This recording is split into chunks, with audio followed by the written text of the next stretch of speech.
നമസ്തേ പ്രിയമുള്ള പ്രേക്ഷകരെ, ജ്യോതിശാസ്ത്രത്തിൽ ഒരു പുതിയ മാസത്തിൻ്റെ ആരംഭം സമാഗതമാവുകയാണ്. കുംഭമാസം പിറക്കുകയാണ്. എപ്പോഴാണ് കുംഭമാസം ആരംഭിക്കുന്നത്? 2025 ഫെബ്രുവരി 12-ാം തീയതി, അതായത് 1200 മകരമാസം 30-ാം തീയതി ബുധനാഴ്ചയോടുകൂടി രാത്രി ഏകദേശം 8-8:30 മണി 9 മണിക്കുള്ളിൽ കുംഭമാസം പിറക്കുകയാണ്. ഈ കുംഭമാസത്തിന് തലേ ദിവസത്തെ നാം സംക്രമമെന്നാണ് പറയുക. ഫെബ്രുവരി 12-ാം തീയതി സംക്രമമാണ്. സംക്രമദിനം നമുക്ക് ഏറ്റവും നല്ലത് നമ്മുടെ ധർമ്മദൈവ സങ്കേതം. അവിടെ നമുക്ക് വഴിപാടുകൾ ചെയ്യാം. അവിടെ മലയാള മാസം 1-ാം തീയതി അവിടെ പോയി എല്ലാ പൂജകളിലും പ്രാർത്ഥനകളിലും നിങ്ങളുടെ ഭാഗധേയം നിങ്ങൾ സമർപ്പിക്കുക. മാനസികമായും ശാരീരികമായും സാമ്പത്തികമായും അതിനുവേണ്ട ഉത്തേജനങ്ങൾ നൽകുക. ധർമ്മദൈവം പ്രസാദിച്ച കുളിർപ്പൂ തറവാടുകൾ എന്ത് ചെയ്തത് പണ്ടുള്ളോർ എന്നറിഞ്ഞത് ചെയ്യണമെന്നാണ്. ധർമ്മദൈവത്തിൻ്റെ പ്രസാദമുണ്ടെങ്കിൽ മാത്രമാണ് തറവാടുകൾ അങ്ങേയറ്റം ശ്രേയസ്സിനെ പ്രാപിക്കുക. പൂർവികർ എന്ത് ചെയ്തു? പഴയ രീതിയിൽ എല്ലാ ആചാരങ്ങളും നമുക്കിന്ന് ചെയ്യാൻ പറ്റിയെന്ന് വരില്ല. അതിന് പകരം കാലികമായി ജ്യോതിഷികൾ നിശ്ചയിക്കുന്ന പരിഹാരങ്ങൾ ചെയ്യുക. ഇന്ന് മദ്യം ഗുളികന് കൊടുക്കുന്നതിന് പകരം പലപ്പോഴും ഇളനീർ ചെത്തി അതിൽ ആ ഇളനീരിൽ 2 തുള്ളി തേനിട്ടിച്ചാൽ അത് മദ്യമായി മാറി. ആ കൺസെപ്റ്റിലൂടെ നാം എല്ലാ കാര്യങ്ങളും ചെയ്യുന്നുണ്ട്. അതിനാൽ പഴയതിനെ പൂർണ്ണമായും ഫോളോ ചെയ്തില്ലെങ്കിലും അതുമായി ബന്ധപ്പെടുന്ന പരിഹാരങ്ങളിലൂടെ എന്താണ് ഉത്തമമായ പരിഹാരമെന്ന് നിരീക്ഷിച്ച് കർമ്മങ്ങൾ ചെയ്യുക. അവിടെ നിങ്ങൾക്ക് പുണ്യം ലഭിക്കും. ധർമ്മദൈവം പ്രസാദിച്ചാൽ, തറവാട് നന്നായാൽ നമുക്ക് മാത്രമല്ല അനന്തര സന്താന പരമ്പരകൾക്കും അതിൻ്റേതായ എല്ലാ ശുഭങ്ങളും അനുഭവിക്കുവാൻ യോഗമുണ്ട്. പ്രത്യേകിച്ച് നാഗപ്രീതിയൊക്കെ ചെയ്യുമ്പോൾ വളരെയധികം നന്മകൾ നമുക്ക് പ്രദാനം ചെയ്യപ്പെടുന്നതാണ്. നാഗങ്ങൾ, കുട്ടിച്ചാത്തൻ, ഗുളികൻ തുടങ്ങിയ എല്ലാ ദൈവിക വിഷയങ്ങളും നമുക്ക് പൂർണ്ണമായും അംഗീകരിക്കുക. അതിനുവേണ്ടി നിങ്ങൾ പ്രയത്നിക്കുക. ഒരു ജാതകത്തിൽ അഷ്ടമത്തിൽ ശുഭഗ്രഹങ്ങൾ വന്നാൽ പലപ്പോഴും തനിക്ക് തൻ്റെ മഠം, ആലയം, അനാഥാലയം, ട്രസ്റ്റ്, ക്ഷേത്രം ഇതിൻ്റെ നിർമ്മാണവുമായി ബന്ധപ്പെടുവാനുള്ള മഹായോഗമുണ്ടാകും. പക്ഷേ 8-ാം ഭാവത്തിൽ പാപഗ്രഹങ്ങൾ വരുമ്പോഴോ പലപ്പോഴും ഇതിൻ്റെ പേരിൽ വലിയ അന്യായങ്ങൾ, തർക്കങ്ങൾ, കലഹങ്ങൾ വരും. അവിടെ പിന്നെ കയറിപ്പോകാൻ നമുക്ക് തോന്നാറില്ല. അതിനാൽ മാനസികമായി ദൈവികമായ വിഷയങ്ങളോട് ഒട്ടി നിൽക്കുമ്പോൾ നമുക്ക് പലപ്പോഴും നല്ല ഊർജ്ജം പ്രദാനം ചെയ്യപ്പെടുന്നതാണ്.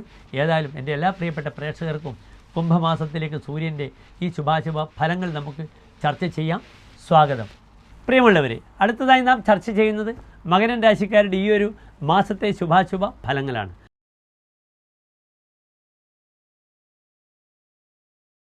മകരം രാശിക്കാർക്ക് സൂര്യൻ 2-ാം ഭാവത്തിൽ നിൽക്കുന്നു. എന്താണ് മകരം രാശി? ഉത്രാട നക്ഷത്രത്തിൻ്റെ അവസാനത്തെ 45 നാഴിക, തിരുവോണം, അവിട്ടം നക്ഷത്രത്തിൻ്റെ ആദ്യത്തെ 30 നാഴിക വരുന്ന 2.25 നക്ഷത്ര സമൂഹമാകുന്നു മകരം രാശി. ഇവിടെ മകരം രാശിക്കാർക്ക് സൂര്യൻ നിൽക്കുന്നത് 2-ാം ഭാവത്തിലാണ്. സൂര്യൻ 2-ാം ഭാവത്തിൽ നിൽക്കുന്നതൊക്കെ കൊള്ളാം. പക്ഷേ മകരം രാശിക്കാർക്ക് സൂര്യൻ അഷ്ടമാധിപനാകുന്നു. 8-ാം ഭാവാധിപനാണ്. 8-ാം ഭാവാധിപനായ ഗ്രഹം ഏറ്റവും ദോഷങ്ങളുണ്ടാക്കുന്ന ഭാവമാകുന്നു. ആ ഗ്രഹം 2-ാം ഭാവത്തിൽ നിൽക്കുമ്പോൾ ഫലം അത്ര നല്ലതല്ല. പാവേ വിത്തകതേ സ്വപൂർവ്വ നിഹിത ദ്രവ്യക്ഷയ, തൻ്റെ പൂർവികമായ സ്വത്ത് നശിച്ചു പോകും, അതിന് ക്ഷയം വരും, നാശം വരും എന്നൊരു ഫലം പറഞ്ഞിരിക്കുന്നു.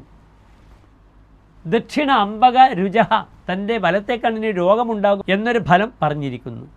ദുഷ്ടോക്തി, ദുഷ്ടമായ സംസാരമുണ്ടാകും. അതിനാൽ അനാവശ്യമായ വാഗ്വാദത്തിൽ ഇടപെട്ട് തൻ്റെ ക്രെഡിബിലിറ്റി നഷ്ടപ്പെടുത്തും മകരം രാശിക്കാർക്ക് ഈ 2-ാം ഭാവത്തിൽ നിൽക്കുന്ന സൂര്യൻ. പാത്രക്ഷതി, വിഭവങ്ങൾ നശിക്കും. അനാവശ്യമായ ധനപരമായ വിഷയത്തിൽ ഈ ഒരു മാസം ഇടപെടുന്നത് അത്ര ശുഭമല്ല മകരം രാശിക്കാർ. ചമത്കാര ചിന്താമണിയിൽ ഇപ്രകാരം പറഞ്ഞിരിക്കുന്നു: ധനയസ്യ ഭാനുസ ഭാഗ്യാധികസ്യ, 2-ൽ സൂര്യൻ വരുമ്പോൾ ഭാഗ്യമുണ്ടാകുമെന്നൊരു ഫലം പറഞ്ഞിട്ടുണ്ട്. ചതുഷ്പാ സുഖം, വാഹന സുഖമുണ്ടാകും. പക്ഷേ ഇവിടെയൊക്കെ മകരം രാശിക്കാർക്ക് 2-ാം ഭാവത്തിലുള്ള സൂര്യൻ്റെ ഫലം അത്ര ഗുണകരമല്ല. ആ ഗ്രഹത്തിന് 8-ാം ഭാവം എന്ന അത്യന്തം അപകടകരമായ ഒരു ഭാവത്തിൻ്റെ ആധിപത്യമാണ് ഉള്ളത്. ശ്രദ്ധിക്കണം മകരം രാശിക്കാർ. കുംഭം കഴിഞ്ഞ് മീനത്തിൽ സൂര്യൻ വരുമ്പോൾ അത് വളരെ ഗുണമാണ്, മീനമാസത്തിലെ സൂര്യൻ. അതിനാൽ ഈ 30 ദിവസക്കാലം വളരെ പെട്ടെന്ന് കടന്നു പോകുന്ന ദിവസങ്ങളാണ്. ശ്രദ്ധിക്കുക മകരം രാശിക്കാർ. കുടുംബേ കലിർ ജായ ജായതേ, ഭാര്യ കാരണം കുടുംബത്തിൽ കലിയുണ്ടാകും. കലഹം സ്ത്രീ കാരണം തൻ്റെ കുടുംബത്തിലുണ്ടാകുമെന്നാണ് പറഞ്ഞിരിക്കുന്നത്.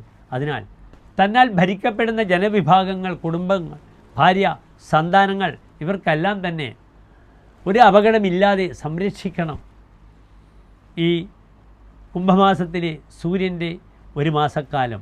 മകരം രാശിക്കാർ ക്രിയാനിഷ്ഫലായാതി ലാഭസ്യ ഹേതുഹു, ലാഭത്തിന് വേണ്ടി ചെയ്യുന്ന പല കർമ്മങ്ങൾക്കും ഫലം കുറയുമെന്നൊരു ഫലം പറഞ്ഞിട്ടുണ്ട്. അതിനാൽ ലാഭം പ്രതീക്ഷിച്ച് ധാരാളം ഇൻവെസ്റ്റ്മെൻ്റ് ഒന്നും ഈ ഒരു മാസക്കാലം മകരം രാശിക്കാർ ചെയ്യാതിരിക്കുന്നത് വളരെ ഉത്തമമാണ്. അനാവശ്യമായ വാഗ്വാദങ്ങൾ, തർക്കങ്ങൾ ഒക്കെ നടന്നാൽ സംസാരത്തിലൂടെ തനിക്ക് അപകടം, പേരുദോഷം, തൻ്റെ ക്രെഡിബിലിറ്റി നഷ്ടപ്പെടും. ശ്രദ്ധിച്ച് ഒരു മാസക്കാലം തള്ളി നീക്കണം മകരം രാശിക്കാർ. പ്രിയമുള്ളവരെ, അടുത്തതായി നാം ചർച്ച ചെയ്യുന്നത് കുംഭൻ രാശിക്കാരുടെ സൂര്യൻ്റെ ചാരവശാലുള്ള സഞ്ചാരവും ശുഭാശുഭ ഫലങ്ങളുമാണ്.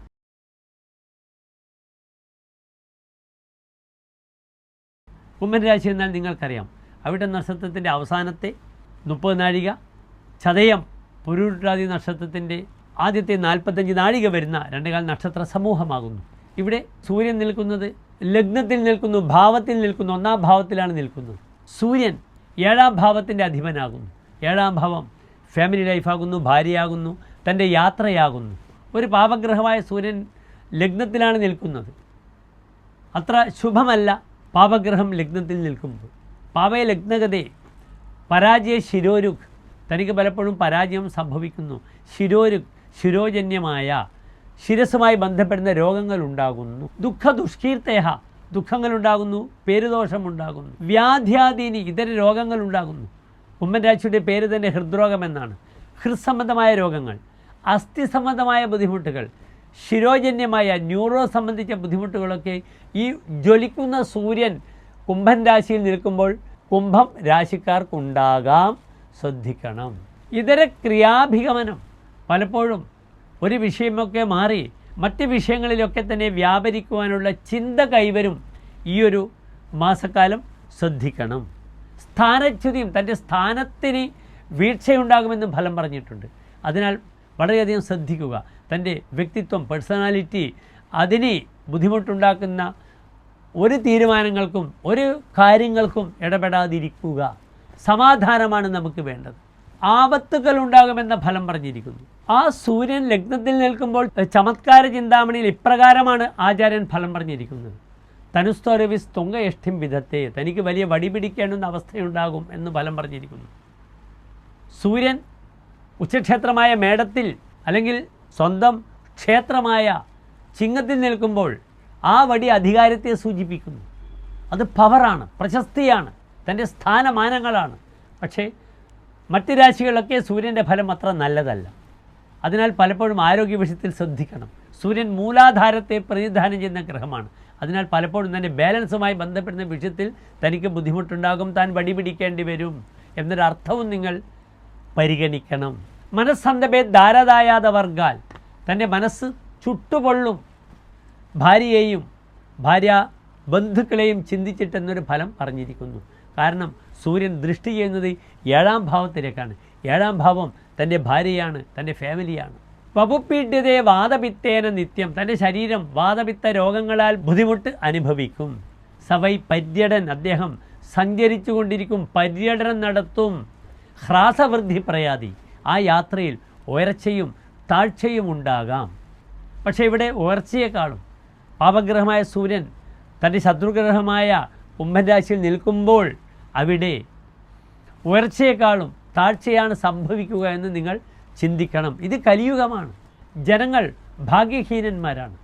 അതിനാൽ ഗുണവും ദോഷവും പറയുമ്പോൾ നിങ്ങൾക്ക് ദോഷത്തിന് പ്രാമുഖ്യം നൽകണമെന്ന് ആചാര്യൻ പറഞ്ഞിട്ടുണ്ട്. ശ്രദ്ധിക്കണം. തൻ്റെ ശാരീരികമായ ആരോഗ്യ വിഷയമായാലും തൻ്റെ പലപ്പോഴും വ്യക്തിത്വത്തെ അപകടപ്പെടുത്തുന്ന പല സംഭവങ്ങളും ഉണ്ടാകാം.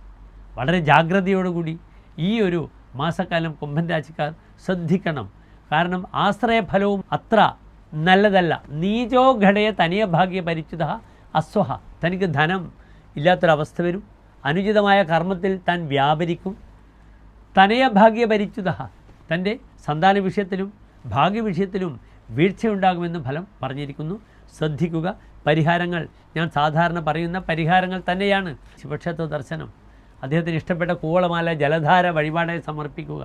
അടുത്ത ആദിത്യ ക്ഷേത്രമുണ്ടെങ്കിൽ നിങ്ങൾക്ക് ആദിത്യ ഹൃദയം മന്ത്രം ജപിക്കാം. എല്ലാ പ്രിയപ്പെട്ട കുംഭൻ രാശിക്കാർക്ക് ശോഭനമായ ഒരു മാസക്കാലത്തെ ആശംസിക്കുന്നു. പ്രിയമുള്ള പ്രേക്ഷകർ, അടുത്തതായി നാം ചർച്ച ചെയ്യുന്നത് മീനം രാശിക്കാരുടെ ശുഭാശുഭ ഫലങ്ങളാണ്.